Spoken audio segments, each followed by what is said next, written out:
Sholat berjamaah. 1 bulan yang lalu saya telah sampaikan dalam satu konsep namanya idrakul jamaah.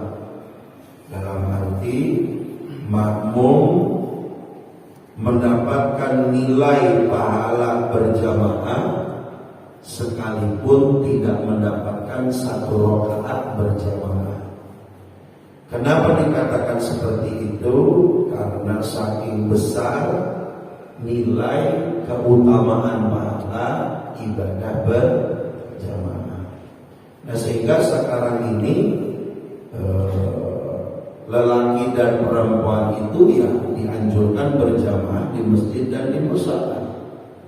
Karena itu udah saatnya kita menghidupkan kembali syiar-syiar ajaran Islam. Mungkin kalau dulu perempuan lebih bagusnya di rumah karena memang jalan masih gelap. Yang kedua mengkhawatirkan keadaan diri itu perempuan. Kalau sekarang itu rumah udah pada nempel.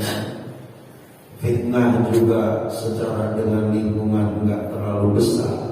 Artinya laki perempuan sama. Karena memang dalam konsep Al-Quranul Karim, Bismillahirrahmanirrahim, man amila minkum min dzakarin wa unta atau unta falanuhyiyannahu hayatan thayyibah.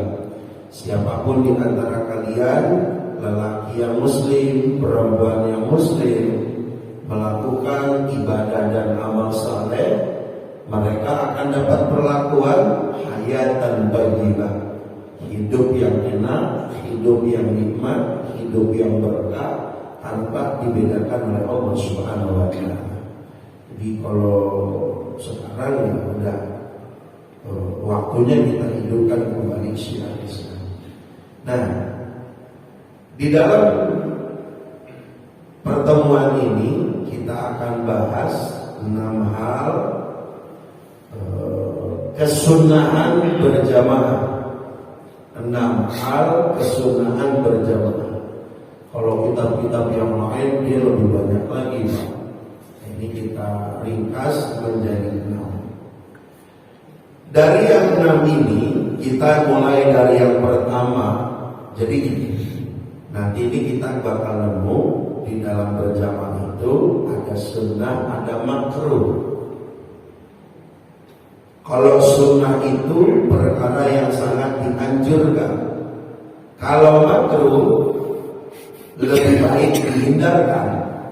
Karena makruh ini menjadi penghalang nilai pahala berjamaah yang tadinya 27, karena ada salah satu makruh yang dilakukan yang tadinya 27 berubah jadi 20, berubah jadi 15, berubah jadi 10. Pahala dapat tapi tidak sempurna. Nah, kalau ibadah berjamaah sunnah ini diperhatikan, ini akan mempengaruhi nilai keutamaan berjamaah. Yang pertama, al-qiyamu ila sholati ba'da firagil iqamah. Sunnah berjamaah yang pertama, qiyam, kita berdiri sempurna setelah kumandang iqamah. Nah, ulama selisih paham lafaz iqamah selesainya di mana kita sunnah berdiri. Banyak orang yang beranggapan pas lempengan qad qamatis shalah pada berdiri. Itu sebagian pendapat.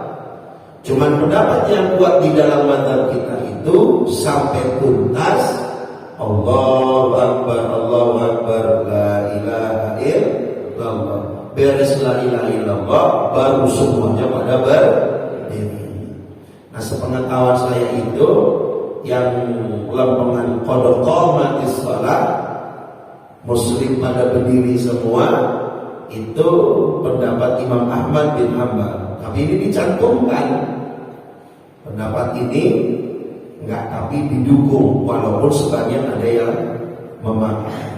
Jadi kalau kita pengen ngejar kesunahnya itu sampai tuntas lafaz iqamah Allahu akbar asyhadu an la ilaha illallah asyhadu anna muhammadar rasulullah sampai la ilaha illallah.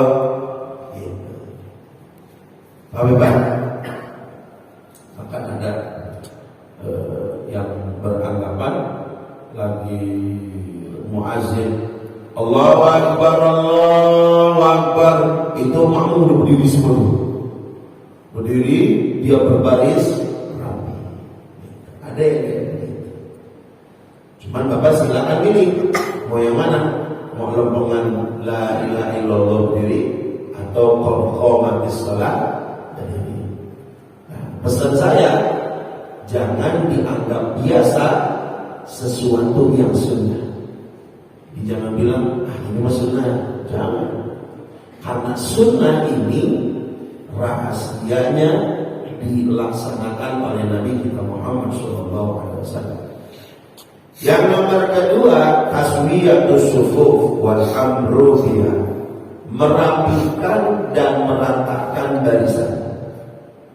Sebenarnya pada mulanya taswiyatus sufuf, merapikan barisan ini enggak diawali imam salat. Di situ dimulai dari inisiatif makmum berdiri. Tapi kesunahan yang lebih kuat muakadnya itu imam salat yang memberikan perintah. Nah ini kadang-kadang lempengan ini susah diatur makmum. Enggak? Kata makmum, lu atur lagi. Udah tua, udah pengalaman sholat. Bukan itu. Ini nih yang kalau kata orang kampung PHP ini ngurusin.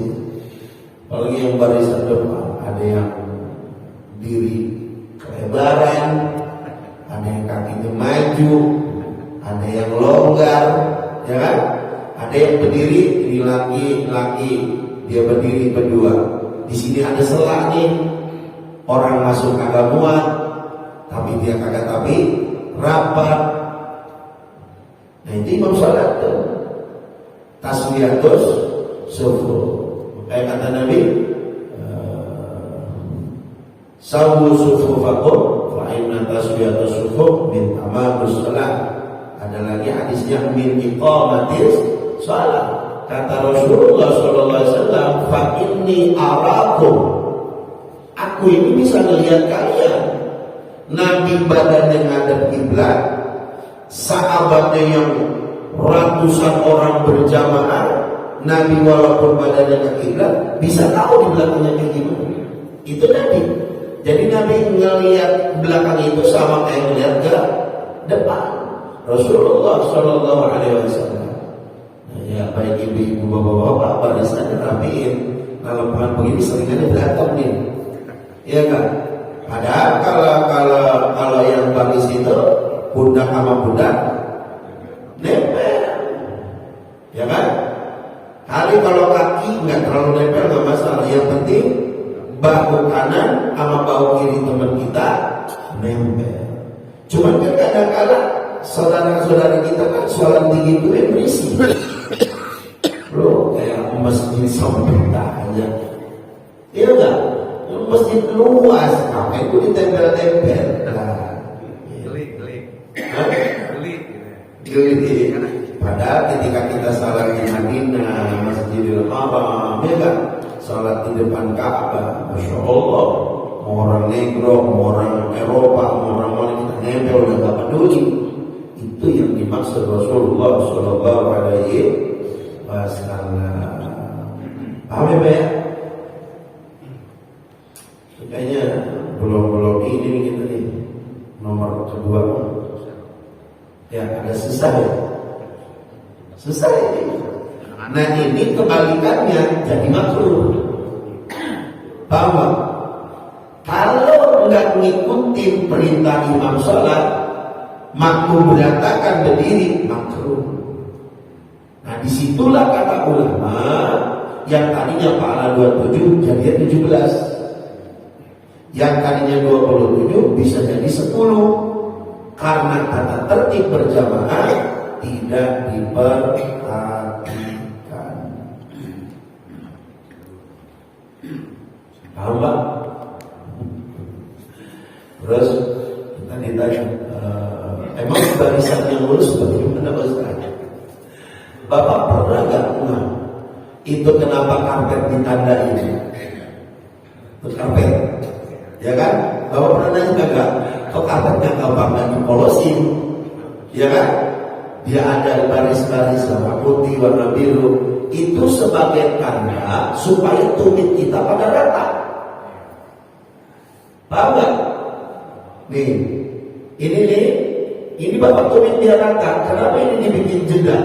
Supaya kepala kita nggak mentok dengan kaki saudara kita yang ada di baris ke depan. Nah ini buat sujud kita nih. Makanya sekarang karpet itu yang standar itu yang 1 meter 20 cm, 1 meter 20 cm kalau salah. Kalau yang 1 meter udah kepentok sama pantai, kecil sekarang. Minimal yang 1 meter 20 cm atau 15 cm. Itu ya Pak. Berikutnya al-mubadaratu ila shafil awwali, menyegerakan diri untuk berebut barisan pertama.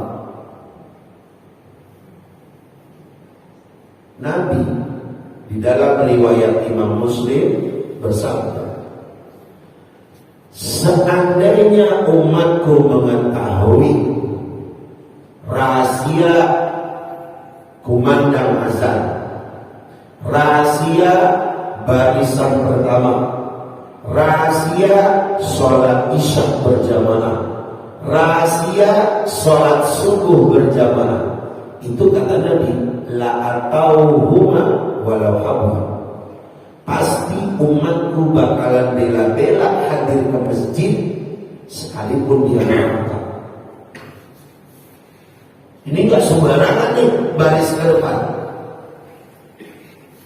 Cuman kan orang-orang itu gila semangatnya ya biasa aja, ya kan?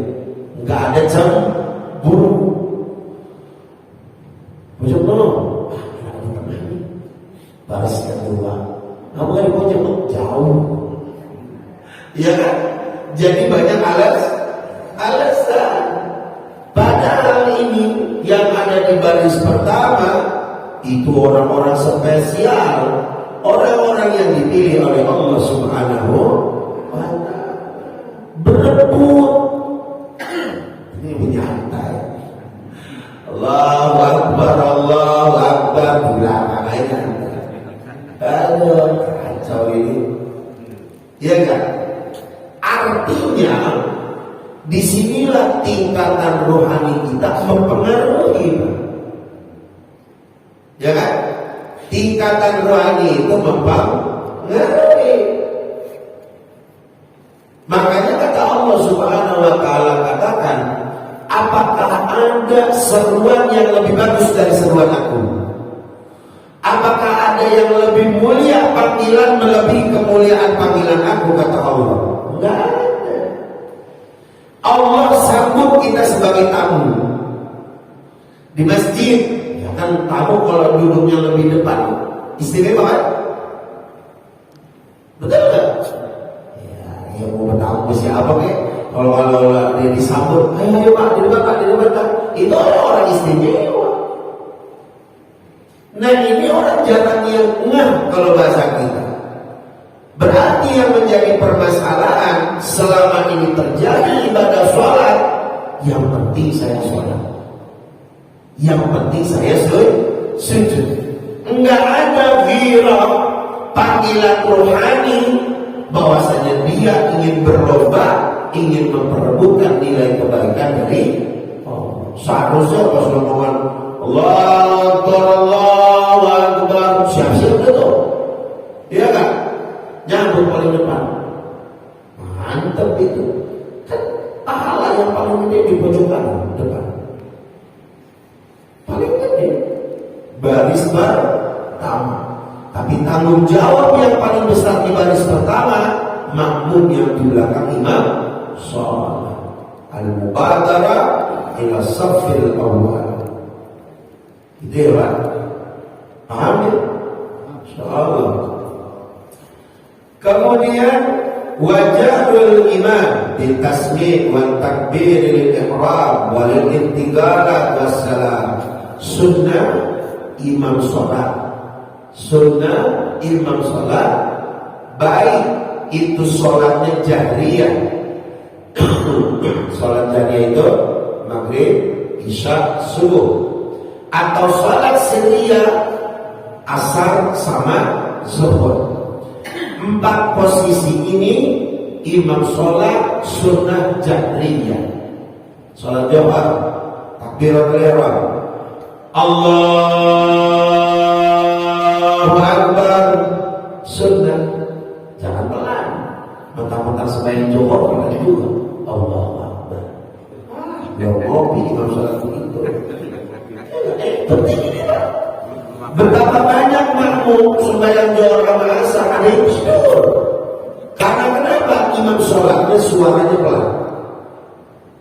Jadi baik itu sholatnya sirriyah ataupun jahriyah, sholat yang bacanya sunnah dikencangkan ataupun bacanya dipelan, bagi imam sholat ada sunnah yang menjadi wewenang dia. 1, takbiratul ihram, Allahu Akbar, Zuhur, asar, maghrib, isya, subuh, kencang.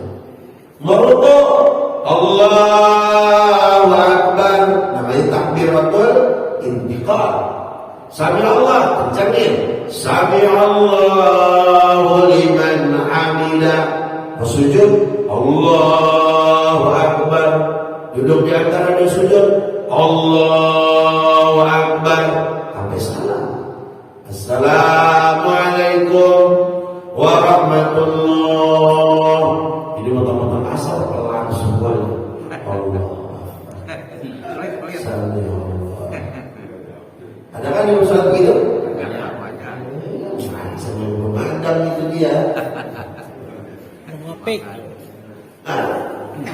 Nah, justru kebalikannya, ketika imam sholat takbiratul ihram nggak dibaca keras, takbir intiqal nggak dibaca keras, tasmi' sami Allah liman hamidah nggak dibaca keras, sami Allah dan juga salam nggak dibaca keras, makruh hukumnya. Itu mengurangi nilai pahala berjamaah. Berapa ini sholat itu? Insyaallah. Jangan-jangan di sini Zuhur asar lemas semua kan? Apalagi sebagian Zuhur asar pakai AC, ya. Di luar panas, pas masuk AC dingin, makremat. Imam sholat, Allah Akbar. Pelan banget. Ibu-ibu nggak dengar tuh belakang suara imam sholat kan? Sampai ibu-ibu ini udah bangun belum sujud ya? Banyak apa kalian kejadian gitu gitu? Ya banyak. Lah orang-orang udah pada salah, ibu masih sujud aja. Karena miskomunikasi. Ini penting loh Pak.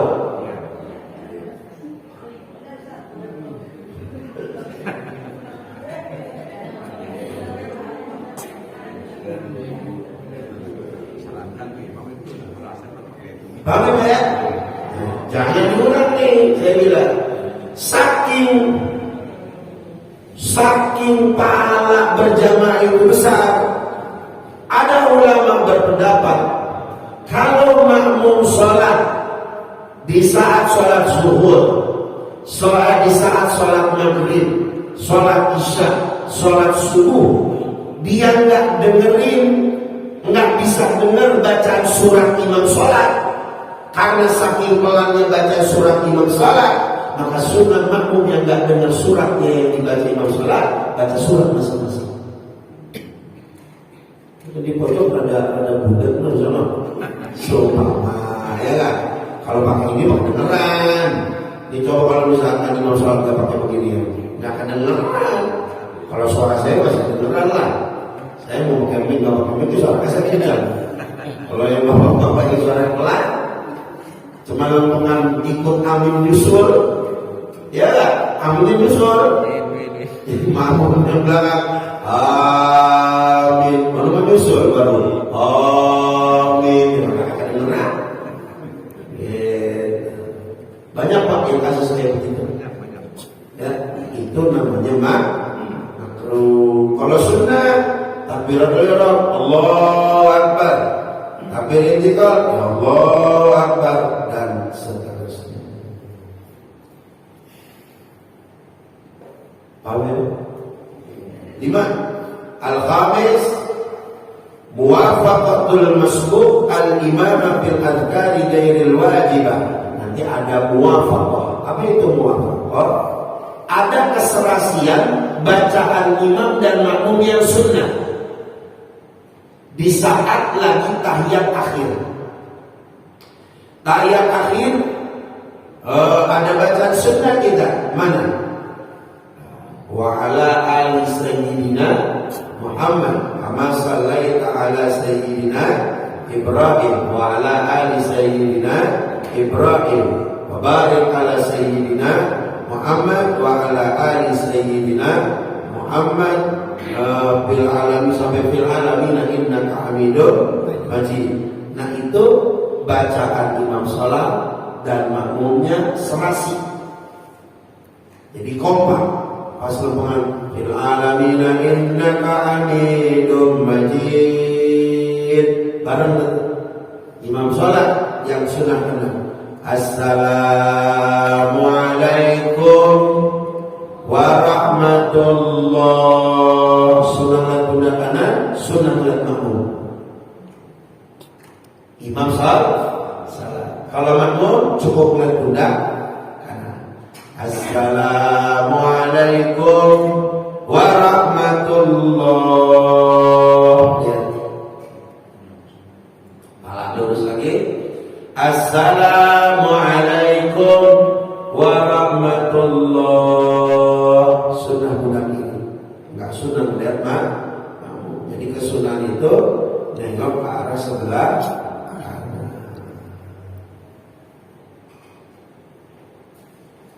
Mau Pak? Ada yang mau nanya sebelum saya lanjut? Silakan. Yang sunnah yang pertama itu Ya. Berdiri setelah sholat itu. Nah itu misalnya kita mengambil yang kedua ya, yang kebanyakan pendapat ulama setelah Allahu Akbar itu doanya bagaimana Ustaz? Apa setelah berdirinya atau pada saat masih duduk gitu? Yang pertama tadi Ustaz. Doa setelah selesai koma itu, apakah pada saat kita duduk ya atau pada saat Allah berdiri, setelah berdiri itu baru doa. Nah itu jadi pertanyaan. Ya. Terima kasih. Kalau Bapak mengikuti pendapat qomah di sholat berdiri, itu ada doa. Aqamahallahu wa adama. Itu paling sedikit itu. Madamatis samawati wal ardh. Saya kalimat ayat doa selanjutnya saya nggak hafal dulu. Jadi lagi lampungan imam tukang azan. Qad qamatis shalah, qad qamatis shalah. Kita berdiri kan? Baca sunnah. Aqama Allahu wa adama. Oh, berdiri. Selesai muazzin iqamah, baru kita baca doa iqamah. Itu ya. Nah, kalau kagak ngikutin qad qamatis salat, kita pengen mendengarnya kalau lapat iqamahnya udah selesai. Maka pada lapat qad qamatis salat yang kita dengar karena kita nggak berdiri, tetap kita baca aqama Allahu wa adama sampai ini yang azan bilang la ilaha illallah, baru kita berdiri. La ilaha Muhammadur Rasulullah sallallahu alaihi wasallam sampai selesai. Gitu ya, Pak? Silakan. Ya, Pak. Tapi yang apa namanya ketika berusaha untuk bawa barisan depan, udah karena nggak ada ilmunya ya mungkin belum tahu maksudnya nggak berusaha untuk ikut barisan depan. Tapi setelah mungkin ada tausiah seperti ini, berusaha untuk jadi giro untuk ikut barisan depan. Tapi nggak kebagian nih Tat, bagaimana itunya niatnya jadi bagaimana? Nggak kebagian ke barisan depan karena sudah penuh gitu misalnya. Akhirnya jadi kebagian di belakang. Nasib. Nasib ya. Nasib. Itu ada riwayat. Nanti itu umat Rasulullah SAW di akhirat ada yang wajahnya terangnya seperti terangnya matahari. Ada yang seperti rembulan bulan purnama, ada yang seperti bintang, ada yang seperti lampu. Kok ini cahaya beda-beda? Kata Rasulullah, nanti ada umatku. Sebelum masuk azan kumandang 30 menit menjelang azan dia udah tajamul, mau berhias diri, rapi-rapi, berangkat menuju masjid, berangkat menuju musala, menunggu datangnya masuk waktu sholat untuk menunaikan ibadah berjamaah. Bahkan dia semangat nggak mau ketinggalan barisan pertama. Itu kata Nabi, di akhirat wajahnya seperti matahari. Ada lagi umat Nabi yang modelnya seperti bulan purnama. Kayak bagaimana itu dia? Lagi lepongan kumandang azan dia berwudu. Dia berwudu. Rapi-rapi berangkat ke masjid. Nanti di akhirat seperti bulan purnama. Ada lagi seperti bintang. Lagi azan dia kagak wudu. Kelar azan baru dia berwudu. Itu nanti di akhirat seperti bintang. Ada lagi seperti lampu. Azan kelar, masih sholawatan di masjid, dia mau masuk ngopi aja. Iya kan? Ngomong aja. Sholat yuk, tak dulu. Ya sholat mah, komatnya lama, iya kan? Itu nanti di akhirat seperti terangnya lampu. Ya lumayan lampu juga. Kalau lampunya 5 watt gitu Pak.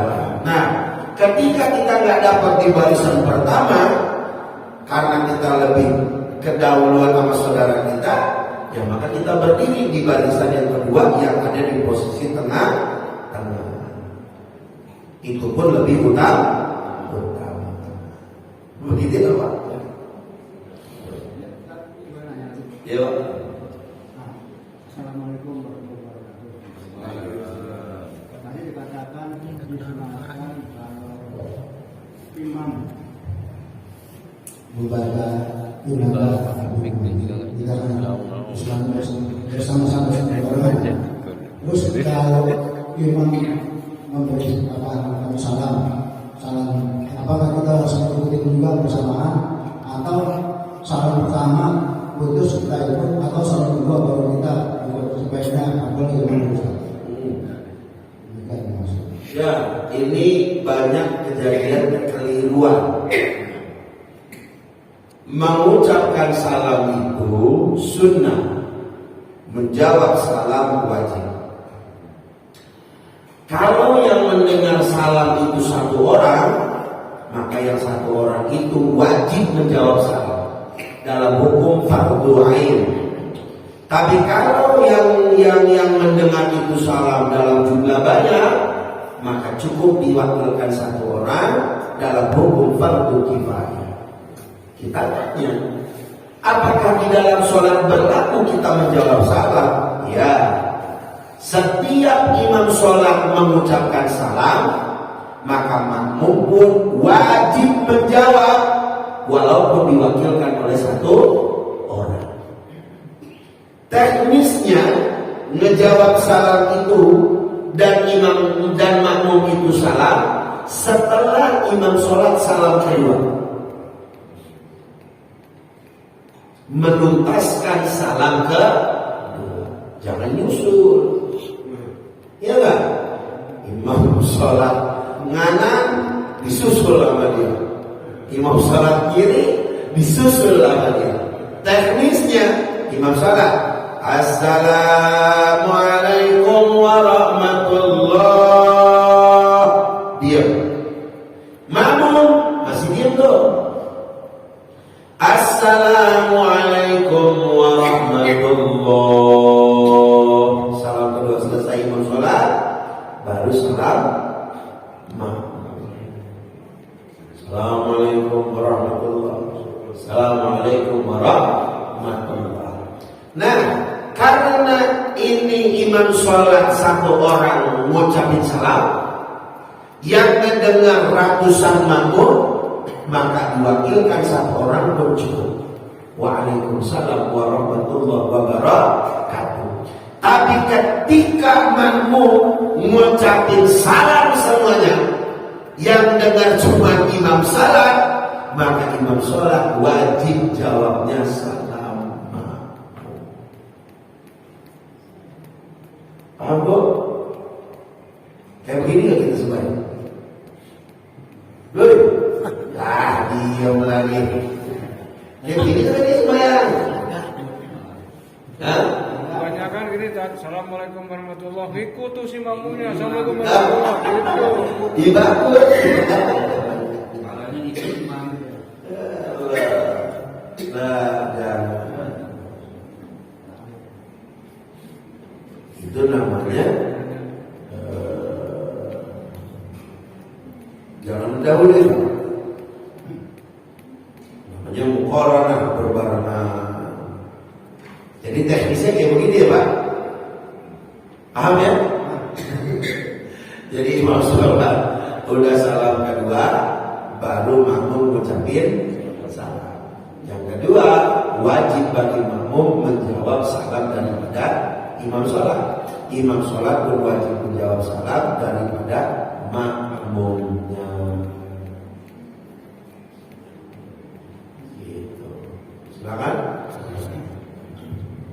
Mas Hadian, Bapak-bapak tadi ibu-ibunya ada pertanyaan, Bu? Dilanjut. Yang ke-6 ini belum nih Pak, yang ke-6 ini belum nih Pak. Apa? Yang ke-6 tadi Pak. Ya, tadi saya sampaikan itu 5 dan 6 itu gabungan. Yang 6 itu tadi imam salat, ketika menuntaskan salat sunnah nengok ke arah sebelah kanan selain melihat ke pundak, dan sunnah melihat imam makmum salat. Kalau ke kiri dia sunnah melihat pundak. Itu 6 kesunahan di dalam sholat berjamaah. Paham Pak? Nah, saya sampaikan ini masih gelap nih ya.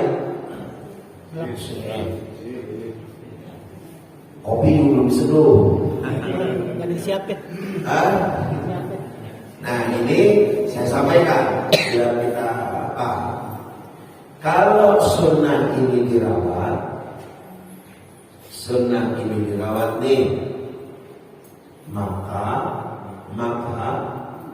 nilai keutamaan pahala berjamaah juga kita dapat. Ya, jadi mulai hari ini kita berebut dah di barisan pertama. Kita berebut dah merapikan barisan. Kita berebut dah di dalam iqamatis shalah, ucapkan lafaz daripada iqamah. Nah, ada lagi di sini tercatat 13 makruh di dalam berjamaah. makruh di dalam berjamaah.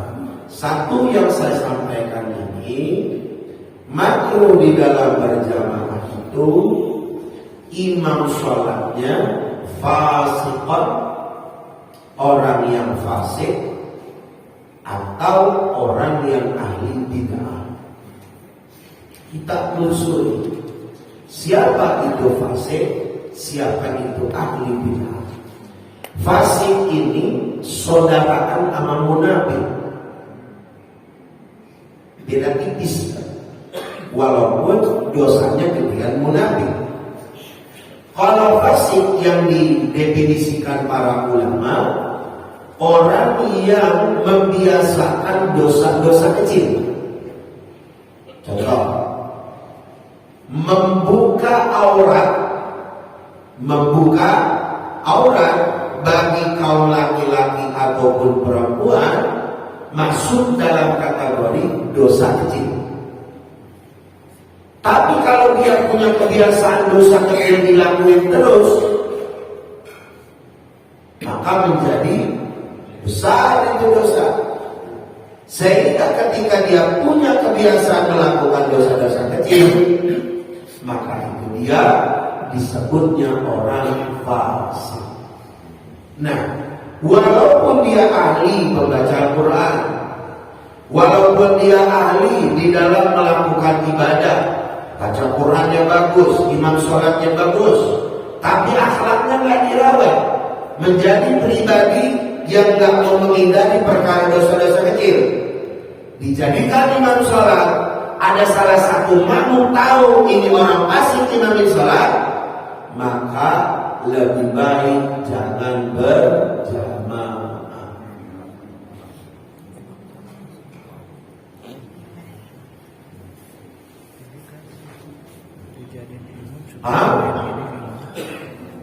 Apa? Jadi, imam sholat terus lagi berat. Kalau imam sholatnya doyan ngobrol-ngobrol, dosanya gede itu mah, gede. Jelekin orang, goro-goroin orang, ngepo orang, dosanya tidak dianjurkan menjadi imam sholat. Paham Pak? Kayak susah ya? Susah kan? Itu kalau maaf Tat, kalau ada ya ada imam yang sering melakukan dosa kecil seperti itu kewajiban ini enggak, itu kan kayak imam di sini misalnya contoh, imam di sini kan ada jadwalnya tuh, ada jadwal. Lalu misalnya ketua DKM-nya tahu, perlu nggak dipecat asalnya gitu ya? Kalau ada yang seperti itu misalnya. SP dulu.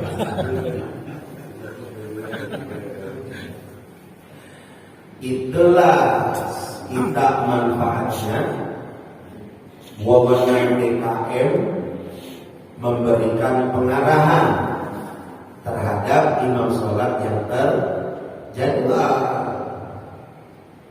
Kan ngaji begini nih, yang susah itu Pak menyatukan jamaah. Paham nggak? Bapaknya semua orang tua saya di sini pada ngaji, tapi kan sebagian ada yang nggak ngaji. Ketika kita selaraskan dalam sebuah pemahaman, jadi selisih paham, karena mereka nggak ada kesempatan buat ngaji, kita hadir. Nah, itu yang punya wewenang negor DKM. Haji, mohon maaf, apa di bawah itu? Dalam keseharian kita imam sholat kudu begini, gitu. Nah, itu yang harus kita kasih arahan kitabnya. Yang benar sih kitabnya. Jangan pakai mulut doang kan, karena kita dibalik sok tahu ente akan berapa ya kan? Itu paham ya Pak? Paham ya? Yang minimal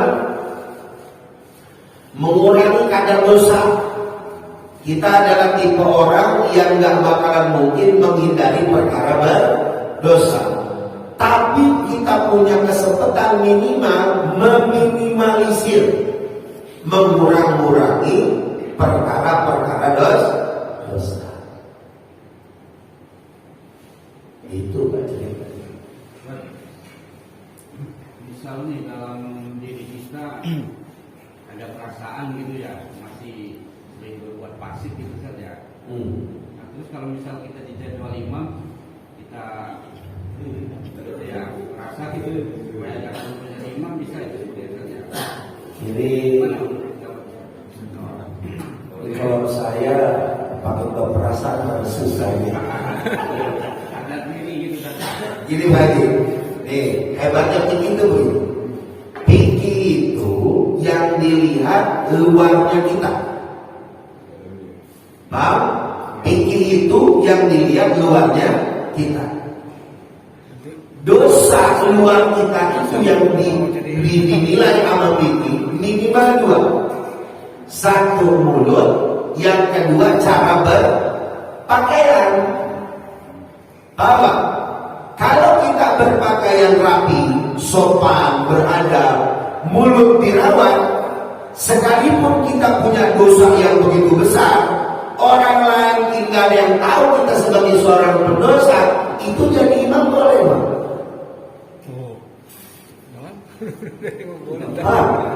Bagaimana Pak jadi penakut? Jadi imam. Ya, ini kan kita nyebutnya fasik. Paham? Kita nyebutnya fasik.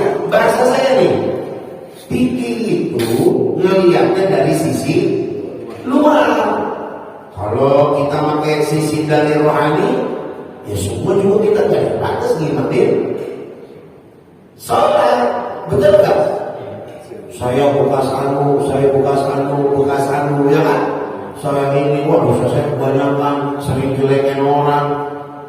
Ya pada pensiun imam sholat. Ya kan?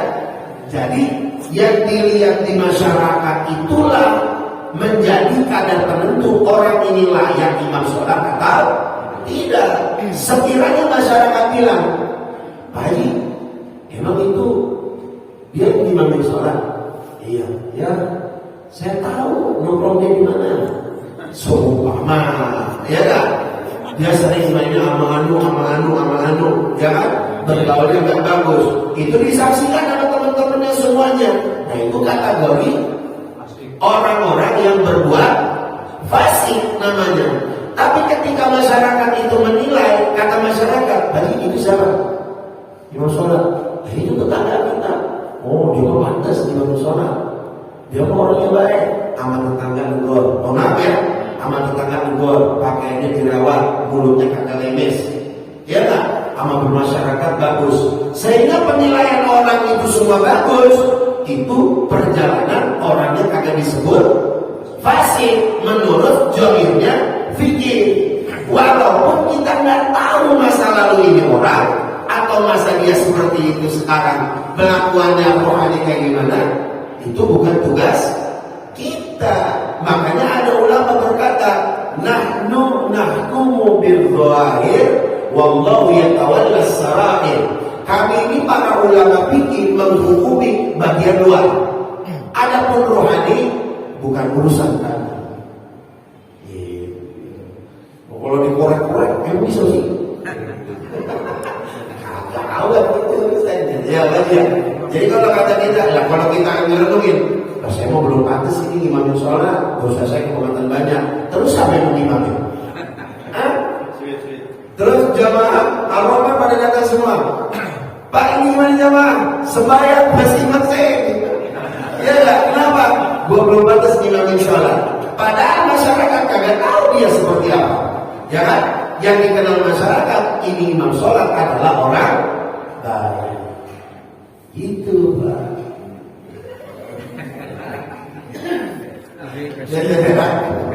Baik-baik. Gitu ceritanya. Ustaz, Iya Pak. Ustaz Pak. Kejadian yang barusan, kala kawan kita tiba-tiba gitu maju ke depan jadi imam, sedangkan penilaian masyarakat yang tadi bilang Ustaz itu dikatakan orang fasik, mungkin sering nongkrong atau sering buka-buka pakaian baju celana atau di tempat umum atau rumor-rumor yang tidak jelas gitu kan, itu tiba-tiba dia nyeluduk jadi imam, gimana selama itu? Terima kasih Pak. Ya, kalau bicara sholatnya itu sah aja Pak. Sholat berjamaahnya tetap sah, cuma makruh mengurangi nilai pahala berjamaah. Yang seharusnya Bapak dapat 27, dapatnya cuma 7. Pak, yang seharusnya dapatnya sempurna 27, dapatnya cuma 10. Karena kenapa? Tekor. Karena yang imaminya adalah orang fasik. Makanya kita ada tata tertib. Kenapa di masjid ada jadwal imam sholat? Nah itu yang berhak menilai itu DKM. DKM pun bermusyawarah dengan ulama yang ada di tempat itu masjid. Ustaz, Pak Kiai, ini orang layak kan jadi imamin sholat. Itu harus jujur Kiai sama Ustaznya. Itu kata Pak Kiainya, kata Ustaznya, yang saya kenal beliau ini orang baik.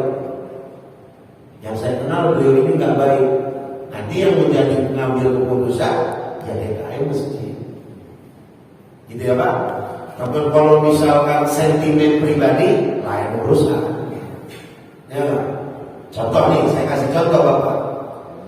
Kita datang jamaah 3 baris, ya kan?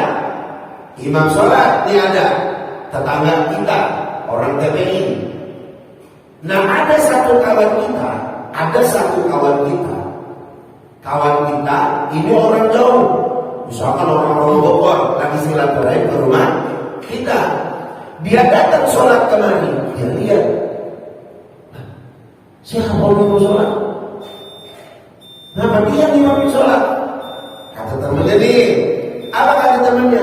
Ya, dia mah kartunya mau kuat, sebab apa?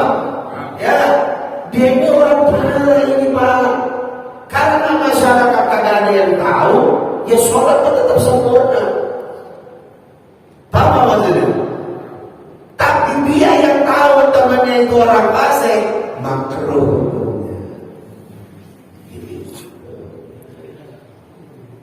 Bahwa, nah terus kita nanya, ngambil tindakannya bagaimana? Tutup air sholat. Kadang-kadang susah juga di sini kan. Apa? Tugas kita tutup aib saudara kita. Tapi semua teman-teman kita yang udah punya kebiasaan imami, cuma dia punya kebiasaan sehari-hari melakukan perkara-perkara yang fasik, ya itu tugas pengurus masjid.